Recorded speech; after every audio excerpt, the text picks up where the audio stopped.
Hello, everybody. This is MJ Schwab coming to you from uh, sunny Arizona, or formerly sunny Arizona. It is now in the middle of the night. Far too late for me to be doing this, but I'm doing it anyway. I find it easier in the nighttime to do some of this stuff, especially uh, videos. And there are many people who live here.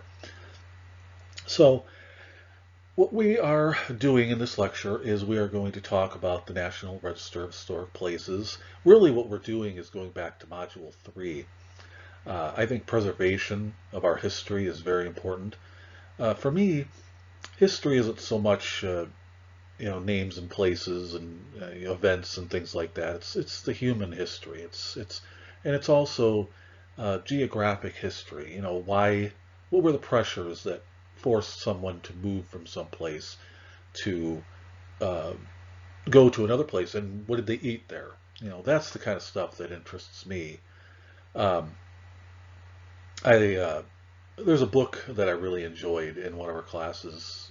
Uh, if you still have some 500 level classes to take, I would suggest taking uh, geographical history.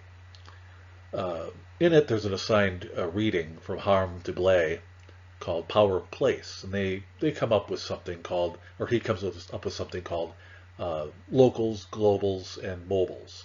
Globals is irrelevant for our discussion here, but locals and mobiles are interesting because globals, or I mean, I'm sorry, mobiles are people who go to some place to where perhaps the local is, and the locals are those who live there. And it's the story of the diffusion of ideas and people. And so that's what I really like about history. And it really speaks to the human side of history. And I think that's what preservation is. And the National Register of Historic Places is something that's very important, the form to fill out to save our history, our human history in a lot of cases. Now, of course, it doesn't use the word places for um, just for any old reason. It could very well be called the National Register of Historic Buildings or the National Register of Historic Battlefields or whatever, but it says places. And I think a lot of people get the idea that it's about um, buildings, saving historical buildings, but it's not. It's about battlefields. I think that's something that people would think about as well. But it's also for um, historical places that you might not think about. History that where it applies to us humans, and perhaps there were people that came, important people to history anyway. And so that's why this is important. So don't forget about archaeological digs, and we'll get to that in a few moments. I wanted to talk about what I think a lot of people think about when it comes to the National Register of Historic Places. And that's buildings. Um, there was one uh, source that we utilized, and it's 6 practical reasons to save old buildings. And of course, this means a lot for old buildings, but it also could mean anything for anything. And I thought that this was the best source of the fine sources that we had, from the video to the website sources. Of course, we also had a link to the National Register of Historic Places and how you fill out this paperwork, this very important paperwork. But these old buildings have intrinsic values. Um, and this goes for other things too, battlefields and other sites. But they made buildings in different ways back in another time. And so saving these objects from inside the buildings, and it, number two is when you tear down a building, you never know what's being destroyed. Well, that's true. That from the things that the buildings were made out of to what's inside the building. A lot of times, these people who are tearing down these buildings, they don't know what's on the inside. Now, urban archivist Jane Jacobs talks about how new businesses prefer old buildings. And I can actually attest to this. One of the old churches in the city that I'm about to talk about, this lecture is going to be about Valparaiso, Indiana, my hometown. I was born in Chicago, but I lived most of my life until the last about a decade or so in Valparaiso, Indiana. It's also about a town that doesn't exist anymore, City West. And one of the churches in Valparaiso that it wasn't torn down was St. Andrew's Episcopalian Church.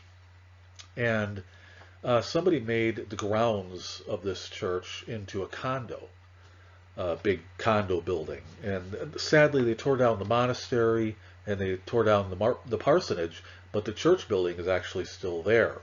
And this is some proof to that people want old buildings. At least they use it as the old church as a library slash meeting room and lobby. And so the fourth part of this is old buildings attract people. Well, people come and see the building just to see old St. Andrew's Church. It's about culture, and it tells you about a city, and this is very important. And so when we slide here now to the next slide to Valparaiso, Indiana, I'm going to show you some churches that is a lot of the topic of this lecture. So these are two churches. Let me tell you a little about Valparaiso, Indiana first. It used to be known as the City of Steeples. It's because there was nearly 10 downtown churches well, they had ornate steeples, and these were ornate buildings with stained glass in a lot of cases. And all of these buildings that you see here are now gone. The photograph on the right, that's First Christian Church. The one to the left of it is it in modern day. It survived until the early 1990s before they tore it down. And I'll show you some pictures of them tearing it down. The one on the left is a bit of an oddity. That's First Baptist Church. The parishioners had built another church on the back end, and another church wound up moving into it when First Baptist moved out. This is one of those cases that happened before the National Register of Historic Places was a thing. And so it's important to note that really it's the parishioners. It was kind of their fault in this case. It would be nice to say, if that building had been saved, but the possibility just wasn't there. But First Christian Church could very well have been saved. I actually attended church there at times. I was raised in the Roman Catholic Church, so you'll see another church in a short bit here called St. Paul. That's not the church I was raised in. I went to Our Lady of Sorrows, another Catholic church in Valparaiso. But I did actually have some Protestant friends, and I went to this church quite a bit, and it was just absolutely beautiful. And sadly, it was torn down because somebody there didn't have the foresight when the city condemned the building, because they had successfully sold the building. When the First Christian Church decided to move into a new church building on the north side of Valparaiso, they had sold this church to the Assemblies of God church, and they were going to move in, and the city moved in and condemned it. And so this is one of those moments where the National Register of Historic Places would have definitely helped, and we could still have this beautiful church. As you can see in the middle photograph, some of the steeple was cut down, but it was still a beautiful church nonetheless. These are some more examples of churches that were in Valparaiso. The left two there are First Presbyterian Church. The photograph on the far left is it survived into the mid-70s before it was torn down. Again, the parishioners moved to the north side, to a new church on the north side, and everyone failed to preserve the building. The photograph on the top is First Methodist. That's a beautiful building. And this is another case of parishioners not really understanding what they had. They tore their building down, saved the bricks, and built a new building on the same site. But the new building has modern touches, and it's what they wanted, so you can't really complain about that. In fact, actually, the parishioners voted nearly 100% to move out of their old, hard-to-maintain church. Um, I'm not condoning this behavior. We should try to save our history, but I guess it's a pick the battles kind of thing. The one on the bottom is St. Paul Catholic Church. Was a Catholic. It was a cathedral, a big city cathedral in a small city, and they had always had a hard time maintaining it. Um, on the next slide, we're going to show you what it looks like when these cultural heritage sites are torn down. As you can plainly see, the photographs on the left and the right, bottom right, are First Christian Church as being torn down. This is one of the ones that really upsets me a little bit, as does St. Paul's Catholic Church on the top as it's being torn down as well. These were all, now St. Paul's, of course, was torn down in 1968, but they tried to save the church. They even tried to get the diocese involved, and they got the Indiana Archdiocese involved. And at the time, in the late 60s, there was a movement within the Catholic Church to modernize. And that meant modernize in terms of teaching, also modernize in terms of structures. And so that's sad. Both of these buildings could have been saved, but the one that really upsets me a lot of it actually, loving, human history, the history of common people, is First Christian Church, because this could have easily been done. And let me show you how. This church here is an example of what was saved in Valparaiso. This is the only church from the 1800s that still exists. Although, like I said, St. Andrews does exist, but it's a part of a condominium. This is a church that in the mid-70s, and now this is about the same time First Presbyterian is moving up onto the north side. The church was called Emmanuel Lutheran at the time. It's now Heritage Lutheran.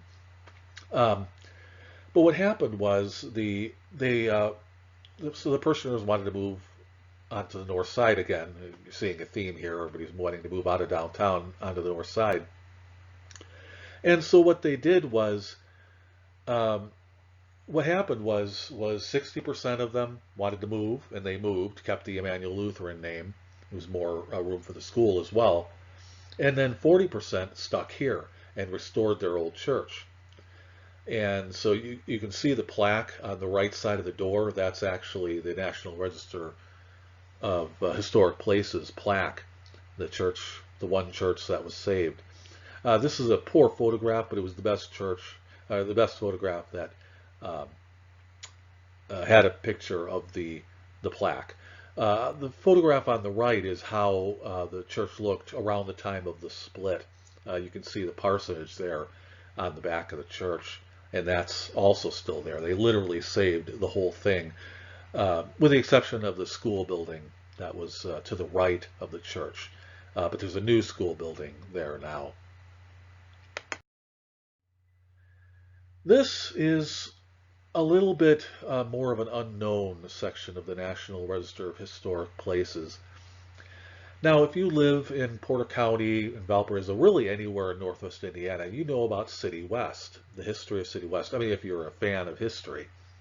The short story on it is that the financial panic of 1837 killed City West. City West at the time it was killed, it was 1837. And at the time, it had about 500 people in it. So it would have been larger than Chicago at the time, and close to the size of Michigan City. It was right in between the two cities geographically. The National Register of Historic Places, this is why I am a big proponent of saying places, stressing that word, places. This would be strictly an archaeological dig. City West is now on where City West used to be is on the site of the Indiana Dunes National Park. So the National Park Service can easily restore this. And I think what can happen here is it can be an archaeological site, very important. There are a couple of universities in the area, Valparaiso University, Indiana University Northwest, Purdue Calumet are all here. And this is an excellent example of human history, but it's also an example of national history. Senator Daniel Webster visited this site on the evening of July 3rd and the morning of July 4th. In fact, he was to give a speech on July 4th. What happened was, and this is a very interesting story, I laugh a little bit, except that it was the death of it was the death blow, essentially. Um, he got there, Daniel Webster got there on July 3rd and was asked to speak the next morning. They said, we have 3 hotels here, and he agreed. Well, what the founders of City West didn't know was the founders and the townspeople, important townspeople of Michigan City were there as well. And so they got a hold of Daniel Webster, and they decided to get him drunk with an excellent bottle of European whiskey. So he gets up in the morning, and the first indication of how drunk he was and how he wasn't going to be able to um, give any kind of a speech was the Native Americans who had rode down from Green Bay, they're in the Green Bay area of Wisconsin. Some of them were talking to each other at firewater. And so at that point, then some of the women and children left. So it's an interesting story. A bottle of whiskey basically ended City West. So the National Register of Historic Places can help restore a city, or well, it can't restore the city because it's on national parkland now, but there could be a um, uh, kind of like historic Williamsburg or places like that. And it's a biological park. That's what the Indiana Dunes is known for. There's sand dunes and wild grasses growing up the sand dunes. In fact, City West was located behind these 3 huge sand dunes. They call it Tremont. It's Mount Tom, Mount Jackson, and Mount Holden. And they're still there. You can go on top. The best view, of course, is Mount Tom. It has a bald top. And so it's really interesting. You can feel the history. It's human history and national history as well. But I think this can also be a human history site as well. And there has never been an archaeological dig here, certainly not for European settlers anyway. This is where the dunes is. The photograph on the left, or where City West was, I should say, where the trees all are, that's basically where City West was, to the left of this creek, which is now called Dunes Creek, but back then it was called Fort Creek. Of course, you can see the aerial view, the top right photograph. And then, of course, the bottom one is an interesting one. That shows, again, a direct view to where City West was. This photograph was taken in the very early 1900s, so only about 70, 75 years after City West's death. This is some excellent material I've gotten from the Porter County Courthouse and the surveyor's office as well. Now, the photograph on the left is the second plat map for City West. It shows you quite a bit of what City West was going to be. And this is something. And then on the right, of course, it's where I would love to do the archaeological field work. Of course, I would need help from archaeological departments, probably from Indiana University, but Purdue's a possibility as well to work with them. But the thing to think about and to remember that the National Register of Historic Places, and I've actually filled out most of the form, so I'm in the process of getting this going. But these are also reasons to fill out the form, the National Register of Historic Places form. Archaeological digs are perfectly fine. And this is a rude sketch on the right of the City West town site that would be dug. Of course, this is an example, the first page actually, of what I've filled out so far. There's not much information on here, but it's just an idea of what the form looks like, at least the first page.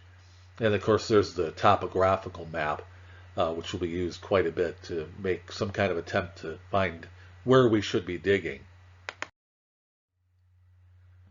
Uh, this is why I'm doing this. And I've actually met with the Thompson family. Their ancestors are still in Northwest Indiana. And this is why I chose to continue doing this research. And I keep finding new things out every time. But you can feel free to read through this, hit stop, and read this. This is part of the second paragraph of an essay that I wrote during my master's degree work, and then, of course, part of the conclusion. And I put them both together. And it gives you a reason why I would find this important. And, of course, the from Ancestry.com, the marriage between Leonard Thompson and Prudence Muzzle. And this is what it's all about, is these two people. And the reason why I picked these two people, I could have picked anybody. I could have picked one of the four founders. I could have picked the Ball family, any of them. But the reason why I picked this is because this was the last official thing that ever happened in City West, was this marriage. They, of course, filed their paperwork to Porter County Courthouse in Valparaiso. But it's the last official thing that happened in City West itself.